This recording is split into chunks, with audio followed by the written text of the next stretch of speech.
right, so it is 3 o'clock on the nose, and we're going to go ahead and get started. Welcome to the 8th session of the 4-H Animal Science series. We've been doing these since the end of March, and we're super excited to keep up that momentum this summer, especially into June. We'll be continuing these, but today, if you're here to learn about dairy, you're in the right place. So we're going to talk more about what kinds of things we can do to prepare when we have the opportunity to show dairy and what that should look like. Today I'm joined by Elizabeth Byers-Doten. Elizabeth actually is a career counselor at Purdue University in the animal science department, but also serves as a dairy superintendent and has an extensive background in showing dairy cattle. So we're super excited to have her here today to join us. And so I'm going to turn it over to Elizabeth to tell you more about herself, as well as allow all of us to learn from her with our dairy projects. Awesome. Thank you, Courtney. So real quick, I'm going to start to share my screen here. So just one technical moment to everyone. Alrighty. Okay. And so I'm going to go ahead and get started. So good afternoon, everyone. It's nice to virtually see either faces or names. Like Courtney mentioned, my name is Elizabeth Byers-Doten, and I'm hailing to you from West Lafayette. Really quickly, before I talked a little bit more about dairy showmanship, I just wanted to tell you a little bit more about myself as well. So I did grow up here in West Lafayette, went to Harrison High School, and for college, I ended up going about 542 miles to be exact away, up to the University of Wisconsin, River Falls, where I studied agriculture, communication, and ag business. I was on the dairy judging team there. I was really involved in a dairy club and different dairy-related activities up in Wisconsin, and ended up kind of switching my career path after an internship and decided that I wanted to work with students in student affairs, which is why I went to UW-La Crosse, where I got my master's degree. After I was done with living up in Wisconsin for about 6 years, I was able to have the awesome opportunity to come back and work at Purdue. And so this is just, you can see a couple different pictures of myself. I live in West Lafayette with my husband, Casey, and I also have a pretty perfect cat. Her name's Pearl. I've grown up raising brown Swiss dairy cattle since I could remember. Exhibited my first animal at the state fair when my parents and I think I was around 4 years old. And it was an old dry cow that my dad let me lead around at the state fair. But that really instilled my love for exhibiting dairy cattle as well. And so I've had the awesome opportunity to exhibit up at World Dairy Expo, which is just really awesome. If you haven't been, you should just go to at least walk around the barns and exhibits. But one of my also favorite things to do during the summers is to judge different dairy shows around the state. And so I really love going to those different dairy shows, judging all of their different animals, and then also judging the showmanship competitions as well, which is going to be what we focus a little bit more on with showmanship. And so some of the information that I'll share with you, for you older members, it's probably kind of no-brainer. Already knew that, but for some of the new members, hopefully you'll be able to take away a couple snippets here and there. And so the first thing that I just want to also mention is that there will be a time for questions as well. And so Courtney is going to be able to kind of navigate those questions. And so there is a question box that you'll be able to view. And so you'll be able to see that in the chat area and ask your questions. And I'll be posting some links in there as well at the end. Yes, thank you for saying that. I forgot to say that at the beginning, but as we go throughout, if you'll just post your questions in the chat box, that's the easiest way to keep everyone kind of muted so that we can make sure we can hear the presenter. And again, it's just located there in the middle at the bottom. If you just see those options, it's right there in the middle with a question bubble. Yep. Awesome. And so please keep those coming if you have anything. But the first thing I just wanted to talk to you all about is apparel. And so what should you wear? So typically, dairy, you exhibit its dairy while wearing white pants and a white shirt unless otherwise noted. Just the reason why I say not always wearing a white shirt is because some counties do provide their 4-Hers with a shirt or different state shows or state fairs. And so sometimes you might have a specific shirt that you can wear, and that would be an appropriate time to not wear a white shirt. I also just wanted to talk a little bit about the history of why we wear white. And so if you kind of think back, a couple decades ago, when we would have milk delivered to our house and butter, and typically the milkman would wear all white. And so we wear all white to exhibit kind of that pureness of milk and the milk quality, and then also just to pay homage to the milkman of the past. And so just quick little history lesson for all of you.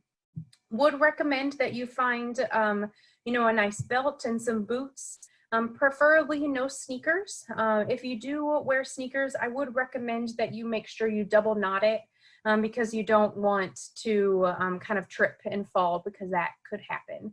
In general, you want your appearance to overall be neat and clean. Make sure to spit out that gum, take off the hat before you go into the show ring, brush or wipe back your hair. I know in the morning, at least for me, a lot of my time was spent making my cows look pretty. I wouldn't spend a lot of time making myself look pretty, but it's just, important to care a little bit because we are doing something professional and exhibiting something as well. I would also encourage that you minimize any accessories or anything that might draw attention away from the animal. And so just remember, you are exhibiting the animal is on parade, and you aren't on parade in the show ring. And so that's just something to keep in mind that as well. And so I will say white pants can sometimes be a bit tricky to find, but coming up here on Memorial Day is when you can find a lot more white pants. And then also NASCO has some nice white pants, and then Wrangler are also some. The last 2 pairs of white pants I've actually found are from the Gap, and so they surprisingly have some really nice white pants too.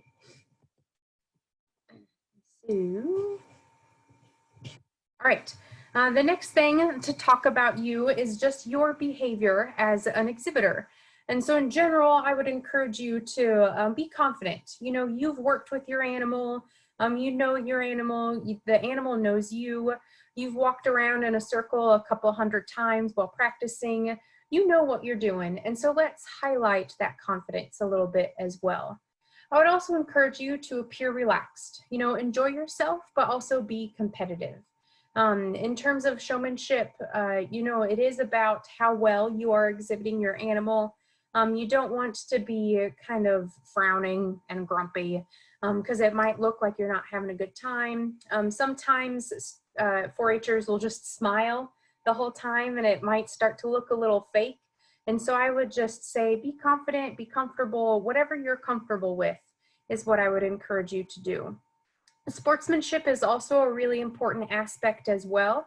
So typically, I'd encourage you to shake the judge's hand, to shake the other winner's hands. This summer, it might look a little different just because of social distancing and the virus. So maybe do an air high five or a thumbs up, or a nice head nod. But just sportsmanship is really important as well, just in life, but also in the show ring. Your comfort level will also be pretty obvious and apparent too. So I can really easily tell when someone has worked with their animal a lot, and when someone has only worked with it, once a week or so. And so practice can really help with your comfort level. I'd also encourage you to be prompt in terms of showing up to the show ring on time. And so usually shows will let you in if you are running a little late, but I would just encourage you to always kind of stay on time and just plan ahead, because sometimes if you're rushing to the show ring, your animal might get all riled up, and then they might not be as calm and collected in the show ring too. And then also, it is not appropriate to ever strike your animal. So that really goes against the 4-H code of ethics. And it's just a very kind of a big negative mark on your kind of grading card in terms of showmanship. And so you should never strike your animal. In general, equipment that I would recommend you have, I always like to have a little bit of paper towel in my back pocket because sometimes the animal decides to go to the bathroom between the show pack and the show ring. And so you can just help clean her off really quickly.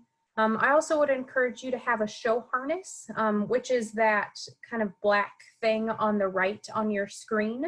Not all shows require this. And so at our county fair in Tippecanoe County, we don't require a show harness, but a show harness is required to exhibit at the state fair.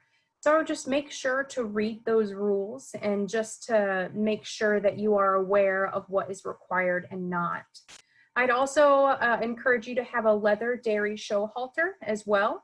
And so that is, you can see there on the left, NASCO has them. You can also get them on Amazon now. And so you can get them in various different sizes as well. And then they do have holes on the side for you to kind of make sure that it fits your animal properly. In general, the animal knowledge that you should have will be about the animal's age, and which is going to be the specific birthday for heifers and potential calving date if you're showing an older heifer or if you're showing a milk cow. And so the reason why these are important is perhaps a judge is looking at the March calf class, and they are looking at an animal that was born on March 1st and comparing it to an animal that was born on April 1st. And the April 1st calf might be a lot more correct than the March 1st calf, but she's significantly smaller. And so the judge won't know why they're that much smaller, but if they ask their birth date, that can help provide some clarification for that as well. I would also encourage you to know the pros and cons about the animal. The judge might ask you during showmanship, you know, what do you like about your animal? What do you not like about your animal? A lot of the times I'll get answers or, oh, I really hate her personality, or I love how much food she eats, or I love her markings and stuff like that, which are all really great. But what we're kind of typically looking for is information kind of relating to her as a correct cow. And so, you know, you could say, I really love her depth of fore and rear rib, or I really wish that she was stronger in the chine. And so the best way to listen to this is to listen to when the judge actually gives their reasons, because they're going to tell you the answer to that. They're going to tell you what they liked about the animal and what they didn't like about their animal as well. And so appearance for the animal, and I have on the next slide, I have a video that I'll be able to show you that will help for some of the newer individuals. But in general, you'll want to make sure that your animal is clean and dry. And so you will want to make sure that you pay attention to what time does the show start. So say show starts at 8 o'clock and you have a March calf class, which means you're probably going to be the first one in the ring. So you want to make sure that you give yourself enough time for your animal to be dry by the time they go to the show ring. You will want to make sure that you clean their hooves, and so get a little tiny brush out there and clean them. One of the neat things that I like about showing brown Swiss is that we do typically paint their nails. And so I will typically spray paint them black. You will want to make sure that their tail is really clean. One time for showmanship, I had missed a little ball of mud, or it was probably manure, on the tail, and I didn't get it completely cleaned out, and the judge saw that and pointed it out to me, and I was like, of course. So, you know, it's just those little things can sometimes get lost there. You will want to make sure the coat is really clean. When you go to wash the animal's coat, be sure that you get all of the soap out of it. Just because it is kind of common for, if you leave the soap in there, for the animal to maybe get some dandruff or some irritated skin. Kind of like us, if we wash our hair and don't get all of the shampoo out, we can have some of those soap flakes, and the same thing will happen to cows. I also would recommend that you clean inside the ears, and if your animal has an ear tag, to clean the ear tag as well. And I found that baby wipes are the best thing for cleaning that. And then you also want to make sure that the muzzle is cleaned off. Sometimes cows get boogers. They might have a piece of hay left that they're saving for a snack for later. I would go ahead and wipe it off to make sure that they're clean. You will want to make sure that your animal is dehorned and that the hooves are trimmed. Dehorned just for the safety of yourself and the other animals. The hooves are trimmed just for the easiness of walking for that animal. In terms of recently clipped, we typically clip within a week. And so say I'm going to be showing on a Thursday. That Thursday before is typically when I'm going to be clipping my animal, or any time before then. Sometimes it's the night before the show, I won't lie, but they're still recently clipped. I would also recommend that the switch, so that's the end of the tail, is brushed and fluffed. And so you can use like a regular hairbrush for this if you want to, but you just kind of tease it up and then spray a bunch of hairspray on there so it's nice and floofy. If you are showing a heifer, it is nice to have a top line done on the heifer, just because it does give that kind of signal of sharpness and strongness over her top line. And this next video that I'll show you will have that, an example of how to blow up a top line and everything. Again, you want your animal to be well trained, leads and poses well, and really the only thing to do, or the only way to do that, is to practice. I'm always really impressed when someone can walk their animal into how they pose. And so they're posing into line, they bring them in, and then just boom, they stop them. And that just really shows how well they've worked with that animal. And then the animal also needs to be alert, but also calm as well. Elizabeth, there's a question about my cows are going to go back to normal after they show. Do I have to body clip my heifers for the show? I'm gonna guess that back to normal is just back to like the farm, and I would still encourage you to clip them just because that really does clean them up really well. And it highlights a lot of their kind of the pros as well. So it highlights their overall structure and everything. So I would, even if they're just going back to the farm, I always find it really funny to see the cows that have been clipped and then the ones that haven't been clipped kind of standing next to each other. But there wouldn't be anything bad about clipping it and then sending her back to the farm. Yep. If that did not answer your question, let me know. Okay, and so one thing, sorry, I'm just gonna, because I want to put this link in the chat here really quickly. And so let me find the chat.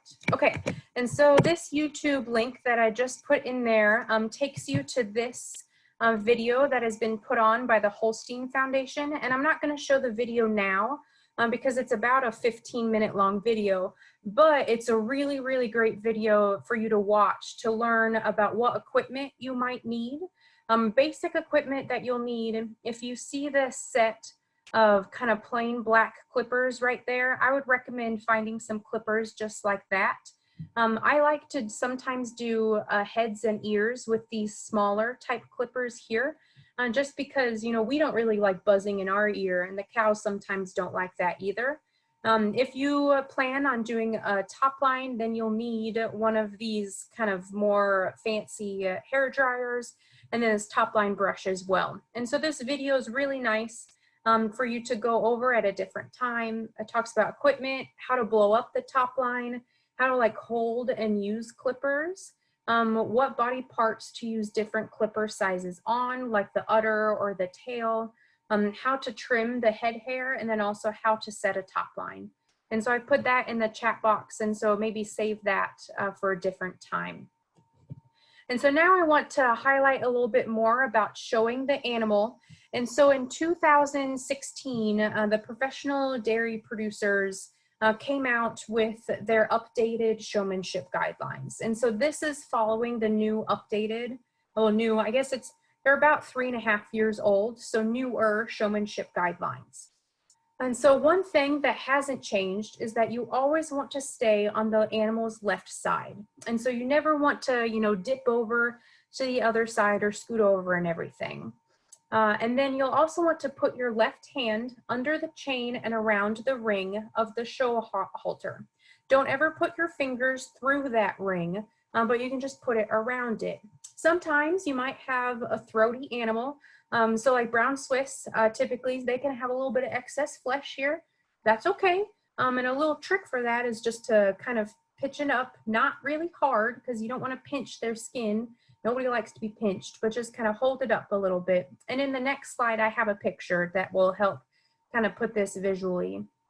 You'll also want to stay at least 5 feet away from the side of the arena and at least 5 feet away from the animal in front of you. And so do note that spacing for this summer's shows might change a little bit because of social distancing again, but you for sure always want to stay at least 5 feet away from the side of the arena, so then the judge can have the opportunity to go all the way around you.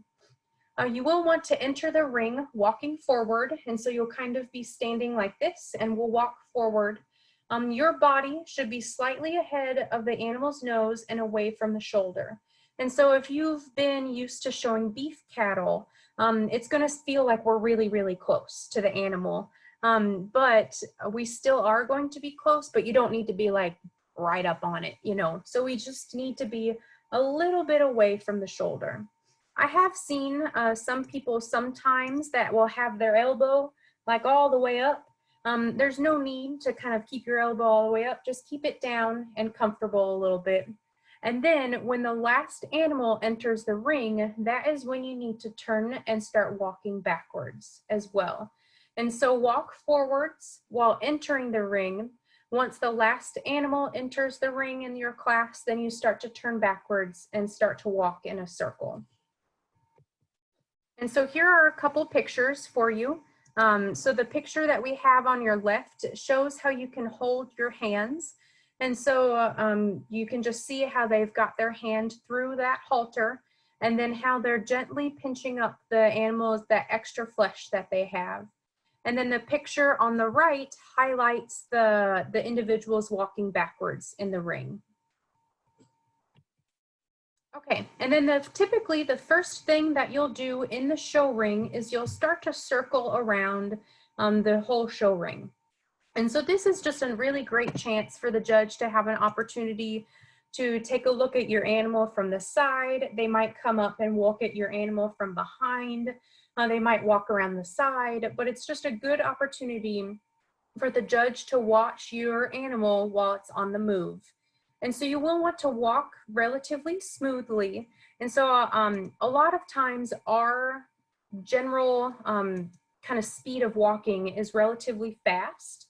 And so I usually tell the 4-Hers that I work with that if I say that it feels awkward, like you're like, man, this is a really awkward pace, then usually you're walking at the right pace. And so nice and slow and graceful. You do want to avoid crossing your feet. And so when I was in gym class, it was like that karaoke run. And so avoid crossing your feet or walking sideways. And so now you're going to either walk backwards or forwards. The animal's nose needs to be in line with the top line. It needs to be at a comfortable level. So you don't want her nose sticking up way too high, and you don't want her nose all down. You want it nice and comfortable and level. You also want to keep the animals in line as they're going around the circle. And so if you see that picture on the screen on the right, how most of those jerseys are relatively in the same line, like one of them isn't significantly closer to the center of the ring or one of them isn't significantly closer to the edge, you want to stay in line with all of the other animals. You do also want to keep an eye on your judge, and you want to keep an eye on your animal. And so that can be a bit tricky, but you know, just every couple of seconds, take a look at the judge, check your animal to make sure that everything's going okay. And you want to maintain awareness of where you are in the ring. I haven't witnessed this personally, but I have heard of it happening where someone was like really intent on their animal and their judge, and they weren't paying attention to the animal in front of them. And the animal in front of them ended up going to the bathroom and they walked right into it. And so, you know, in our nice white clothes, that isn't always the best. And so you'll want to just kind of maintain that awareness. Sometimes the judge might put their hands up and ask you to stop while you're walking around a circle. If you do stop, then you need to set up your animal. And so the front feet for both heifers and cows need to be square. And so they're just going to be one right next to the other. The heifers, the rear leg that's closest to the judge needs to be back. And then for cows, the rear leg that's closest to the judge is forward.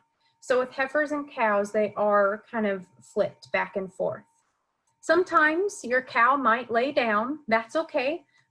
She's just being a bit of a diva. Just gently get her back up, wipe off any dirt, and then just continue on showing. And that's not a big discrimination or anything. Sometimes that just happens. And so here's a picture that highlights the difference between the heifers and the cows. And so you can see how on that left side, the heifer, the animal or the leg that's closest to the judge is set back. And then for the cow, the one that's closest to the judge is up forward. And so just a visual representation for you.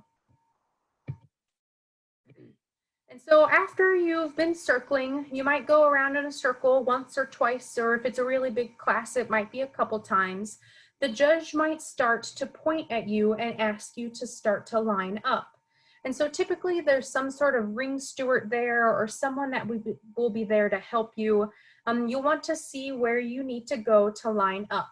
And so you want to start to pay attention to the judge because you don't want to miss when they point at you. When they do point at you, don't run, but a brisk walk is okay. And so when called, turn forwards and start to walk into line. When approaching the line, that's when it is appropriate to turn and start walking backwards in line. And so typically you keep about 1 foot between each animal. Again, like I've mentioned a couple times, this summer the spacing might be a little bit bigger just to keep us all safe. But in general, you want to keep about 1 foot between each animal. And then the animal's shoulders need to be lined up. So say you've been called into second. The first place animal's shoulders are right here. You don't want to be like all the way back. You need to be right in line with them. And then when the judge is in front of you, because sometimes they'll walk into the front of the animal, you need to step out and allow the judge to see the full front view of your animal. But it isn't very good sportsmanship to step out so much that you're blocking the view of the animal next to you. And so that's why we need to keep that foot difference between you and the animal next to you as well.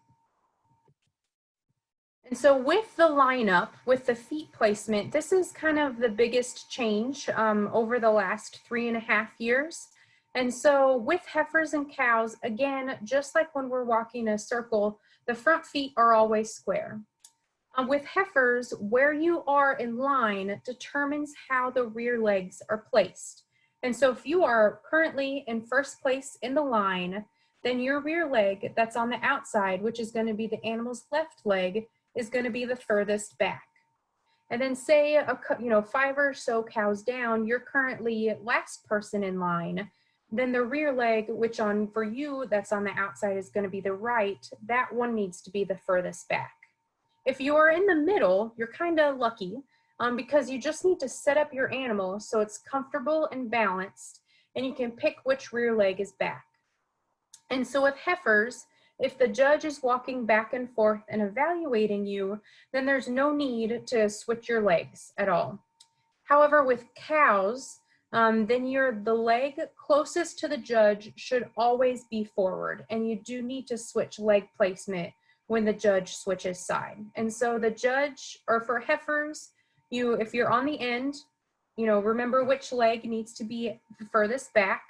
But cows, the leg that's closest to the judge is always going to be forward. So with cows, you're always going to be switching their legs as well. Okay, and a couple times your animal might have a couple faults. These are just a couple different tricks that you can do to kind of correct or lessen the animal's faults. And so I've mentioned this a couple times. They might have a fleshy neck. Just gently pull up the throat skin with your right hand, with your right hand. Again, don't pinch it. Nobody likes to be pinched. Animals don't like to be pinched either. Just be really gentle. Sometimes they might have a bit of an arched top line in their chine or their loin. And so just gently take your your pointer finger and your thumb And you can always kind of tap or pinch. I like to wiggle. It's kind of like if you're going to tickle someone, you wiggle it right there, and it helps the animal have a straighter back. Sometimes the animal might have a weak loin. You can push the weight back on the halter, and that will help them kind of arch their back a little bit more. And again, sometimes an animal, after they've gone to the bathroom, or they might just have a high tail head anyways, that same little wiggle kind of tickle thing that you can do for the arched top line, you can do that same with the tail head as well. And so to help put the tail head area down. And so I have a couple just various tips for you, just from what I've seen as a judge and then as a past 10-year 4-H'er as well, but really be confident. It's for me as a judge, it's really easy to tell when someone knows their stuff and they are ready. It's very easy to tell if you've worked with your animal more than once a week. It's very easy to tell if the animal is comfortable with you and if you are comfortable with any size animal, because sometimes in showmanship you might be showing a March calf and they might switch you to be showing a 3-year-old, and you need to be confident with all sorts of sizes of animals, and just be and the way to do that is just to practice with it. It's also really important to know your animal. For showmanship, this is kind of more for showmanship rather than the general judging classes. I always like to ask questions about the breeds. What general dairy knowledge do you have about the breeds? Do you know your animal's birth date? If your calf is registered, what is their registered name? I also think it's important to know some general anatomy of the dairy animal. And so read up on some of the parts of the dairy cow. Have some general dairy knowledge. What does your animal eat? When is she due? How much milk does she give a day? And then I always encourage my 4-H'ers to know a little bit more about general 4-H knowledge as well. What's the creed? What's the 4-H motto? What's the name of your 4-H club? Because the 4-H motto and that creed is really the center of our program. And so those skills and those the words that you learn are going to be the center of all of your different projects. I would also encourage you to always watch the classes before yours. Every judge is going to be a little different in how they circle, how they line up. And so if you watch the classes before yours, then you're going to have a good feeling as to what they want to do and how they're going to line you up and everything. But also, wouldn't encourage you to just stare at the judge. Like I mentioned earlier, be calm. Don't force your smile if you don't naturally smile a ton. Don't grimace if you don't naturally grimace a ton. But just pay attention to your animal and then also to the judge, and then of course the animal in front of you. I would also encourage you to stand tall. I've been to a couple shows where sometimes the 4-H'ers are kind of leaned down and like hiding behind the cow. I would encourage you to stand tall and confident and just use that kind of your personal height to an advantage. And again, practice, practice, practice. It's really easy to tell if you have. But then also don't be afraid to ask questions. At the end of this presentation, I will have my email address on there. You are more than welcome to email me with questions. You can email Courtney on this with questions. Your county most likely has a dairy superintendent. They will be able to ask questions. Don't be afraid, because a lot of this stuff I've been showing animals for over 25 years now. And so it kind of comes naturally.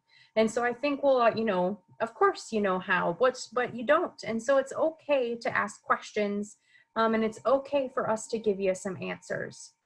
And then this link on here, review the PDCA scorecard. And so I'm gonna put this in the link, or in the chat box as well. So give me just a minute. Let's see, chat.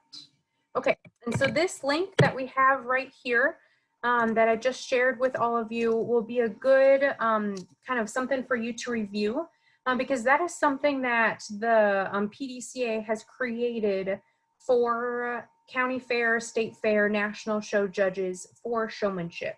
And so it's a scorecard that we can use to give you a score on, kind of like a rubric if you have a class project or anything like that. Some additional resources as well, and again, I will put these links in the chat too. The Holstein Foundation has a lot of really great resources available for different showmanship guidelines. They have videos. The Bullvine has come up with 2 different kind of tips. So the 10 secrets is more of like some top 10 tips. They also have, they videoed or recorded a showmanship contest. And so you can go ahead and watch those videos as well. And then Hoard's Dairyman has a ton of different articles, blogs, and some more videos as well, in addition to some showmanship techniques and guidelines. And so this next slide, you can see you have my information just right down there. And so like I said, if you have questions after this, you know, it could be July, it could be October. Please feel free to shoot me an email and I'd be more than happy to kind of help you in everything. And so at this time, I just want to kind of open it up for questions that you all might have, or you know, comments or anything like that.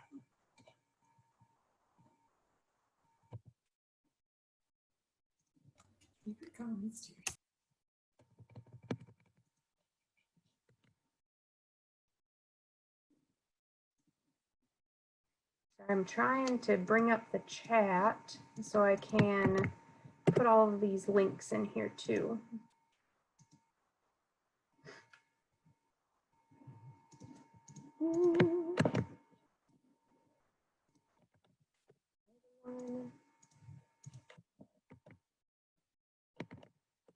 There's a bunch of links for all of you as well, and so you're welcome to take a look at those. And if you have questions or comments, please type those in the chat box. I think I don't see any that have been sent privately, so feel free to use this time. At this time, I'm going to post the survey link that some counties are utilizing. So if your county's asking to see if you're here, be sure to click that link and complete that survey when you get a chance. And so we've gotten, I've got a couple questions. And so the first one is it unacceptable practice to ask your judge what you can do to improve for the next time? I say 100% yes. Typically, I'd encourage you to wait until the end of the show. Like say they might be a junior or like a senior showman. I wouldn't do it right after that showmanship class. But I would say if you want to go up to the judge afterwards, one of my favorite things to do is to walk around, you know, say hi. The dairy community in Indiana